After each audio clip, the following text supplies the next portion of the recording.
లో తెలుగుదేశం పార్టీ ఢంకా బజాయించి 150 పైన స్థానాలు గెలుస్తుంది.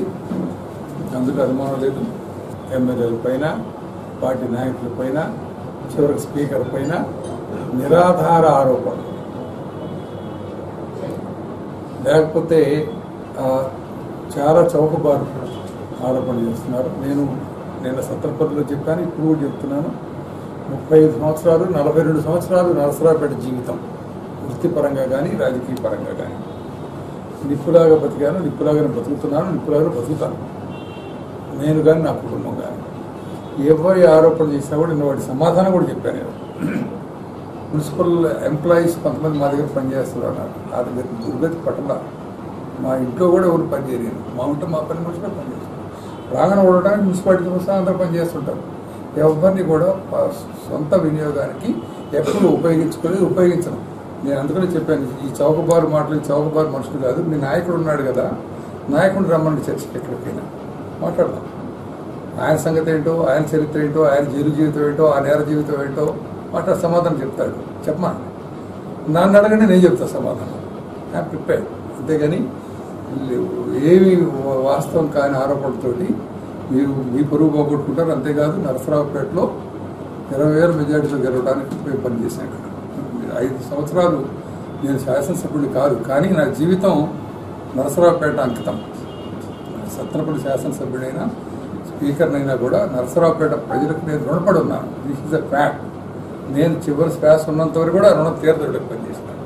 ఆ క్రమంలోనే 5 సంవత్సరాల్లో ఎంత అభివృద్ధి జరిగిందో, సంక్షేమం పేదవాడికి ఇచ్చామో, కోడపకుండా ఎట్లా డెవలప్ చేశామో మీరు ప్రజలే సాక్షులు.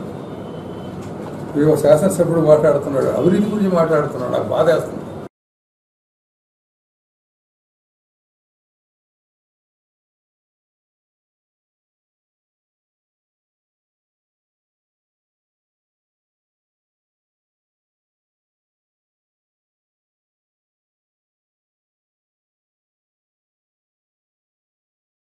ఆ విధంగా పనిచేశాను.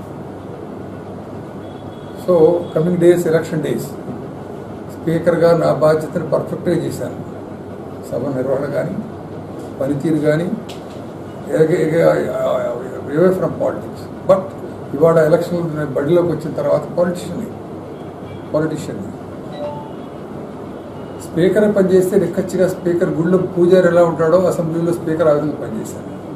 బట్ ఈరోజు పాలిటిషియన్, పార్టీ తెలుగుదేశం పార్టీలో ఈ స్థాయికి వచ్చాను నేను. అప్పుడు ఎన్టీ రామారావు గారు కానీ, ఇప్పుడు చంద్రబాబు గారు కానీ రుణపడి ఉన్నాను. ఈనాటి పరిస్థితుల్లో విడిపోయిన రాష్ట్రంలో విభజన హక్కుల కోసం, ప్రత్యేక హోదా కోసం చేసే పోరాటం నేను కూడా ఉంటాను. స్పీకర్గా నేను బాధ ఏంటంటే ప్రజలు అనుకునే సంగతి మీకు చెప్పాలి. ఓట్లు వేయించుకొని గెలిచారు.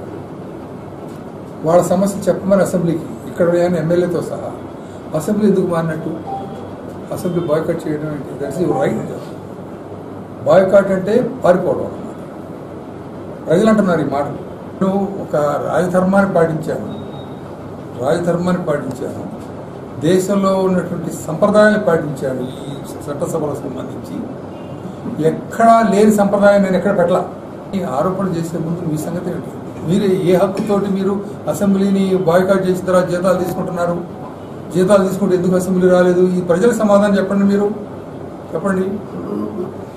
నేను పార్టీ మారిన వాళ్ళు డిస్క్వాలిఫై చేయలేదు నన్ను అడుగుతున్నారు. ముందు పెండింగ్ ఉంది. సరైన సమయంలో సరైన ఆధారాలతో ఉంటే చేస్తాం. కాబట్టి ఈ చర్చల్లోకి పోతే చర్చలకు సమాధానం చెప్తాం, కానీ నైతిక బాధ్యత మీరు కూడా సమాధానం చెప్పాల్సిన అవసరం. ఇలాంటి వాళ్ళు ఆ మీద ఆరోపణ చేయడం, చంద్రబాబు గారిని వెయిట్ చేయడం, ఇవన్నీ కూడా అర్థం లేనటువంటివి. ప్రజలకు మీరు సమాధానం చెప్పాలి. రాబోయే 60 రోజుల్లో మీరు సమాధానం చెప్పలేకపోతే వాళ్ళే సమాధానం చెప్తారు ప్రజలు.